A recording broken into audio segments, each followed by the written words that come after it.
Kita teruskan. Fadzalikum yamqanun ya. Begitulah. Allahu faktanya Allah lah Rabbukum yang memelihara kalian. Al-haqqu sebenar-benarnya. Yang lain berarti tidak sebenar-benarnya. Mungkin pernah benar, pernah sudah ada yang menikmati benarnya Pak Jokowi sebagai penguasa, tapi insya Allah enggak lah. Ada yang akhirnya kecewa. Tapi Allah bengen dulu nanti tetap sebenar. Karena Allah tidak lelah, tidak tidur. Dulu Allah satu, sampai kapanpun satu. Tapi yang dulu satu gabung sama nomor dua kok. Jadi nggak ada yang stabil. Yang stabil itu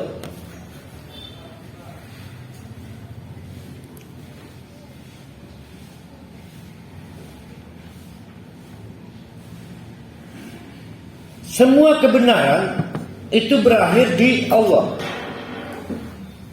Ini mah full filsafat kayaknya ini ayat ini.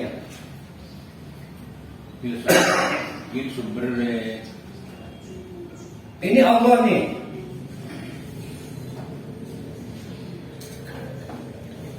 Tadi reseptor ilmu pengetahuan apa aja? Reseptor itu alat penerima. Nah, bagus. Sam'un, satu doang kan? Nah, absor yang banyak nih. Basor.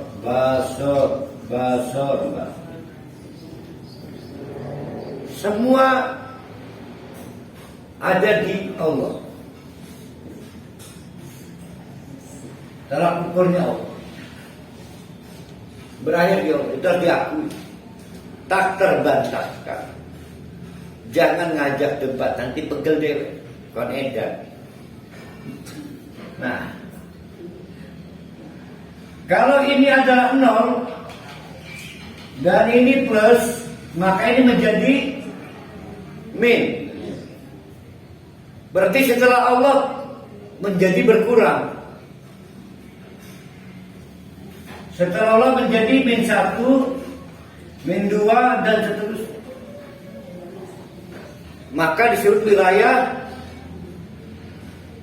apa namanya? Korektif. Disebutnya dolar. Ciri ilmu itu di wilayah Allah, dia akan menjadi tambah lagi. Disebut hudan. Kadang oleh ulama disebut barokatuh. Jadi ciri ilmu itu, ilmu yang hak pasti tumbuh lagi, tambah lagi. Tapi ilmu di wilayah setelah Allah, wilayah negatif, pasti dia mengalami korektif. Galima Jokowi kemekono, galima tetangga saya itu begitu. Ternyata terus saja. Dia berkurang sampai ke titik semakin banyak defisitnya.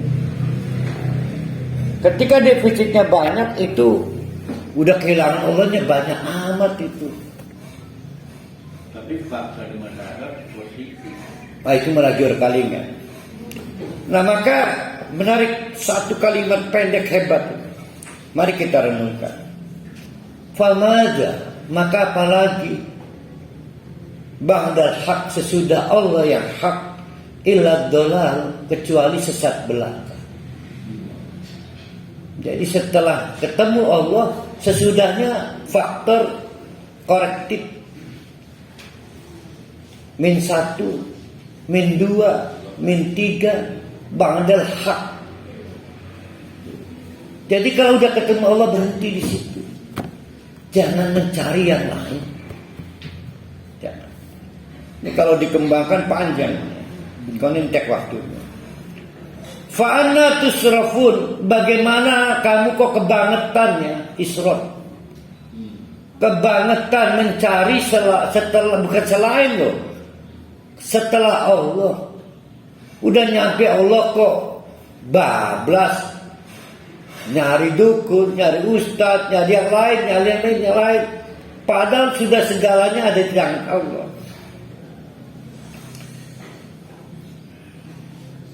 Nah, ayat si kafir ketiga,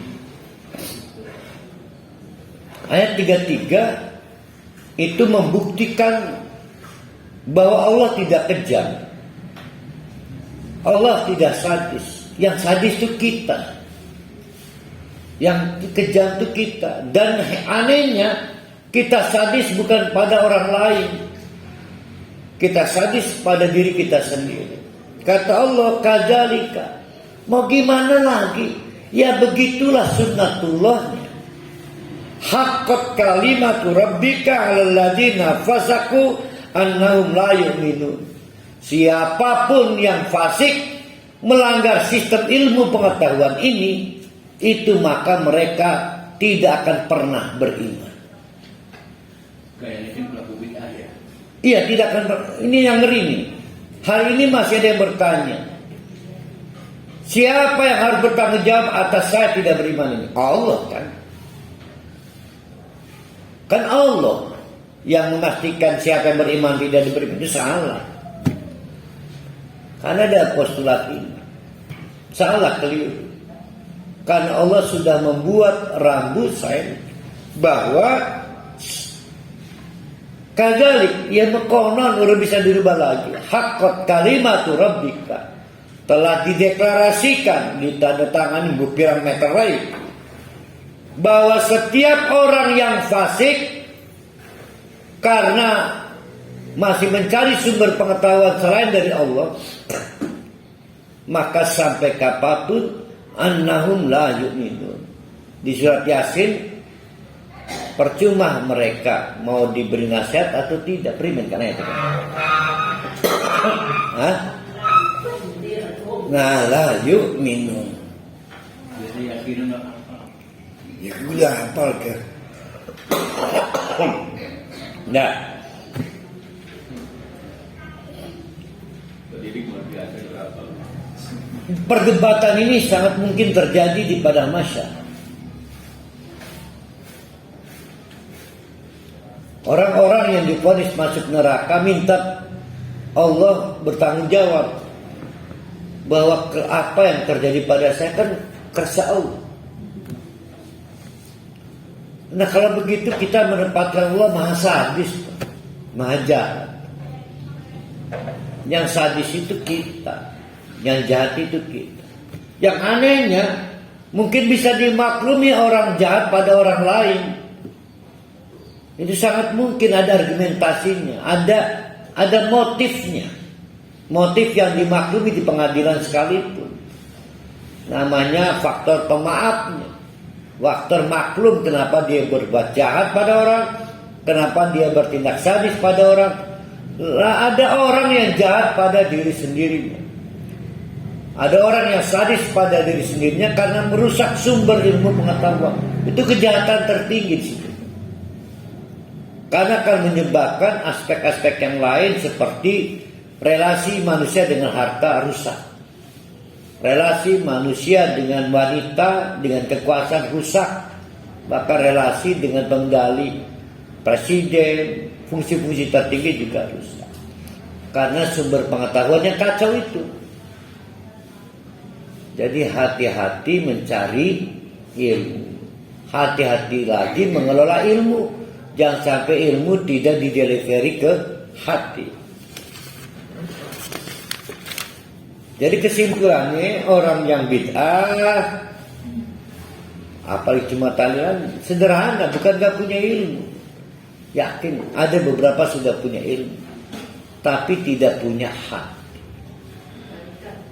Jadi bisa jadi nasihati percuma. Punya, tapi tidak sampai ke hati. Hati itu punya. Kan percuma, hatinya nggak dipakai. Jadi yang benar begini, berdoalah pada Allah, sebut namanya. Siapa namanya? Herman. Ya Allah, mudah-mudahan Engkau ya Allah, Engkau lah maha pengubah hati. Rubahlah hati Herman supaya menerima hidayah. Sebenarnya mengkotor.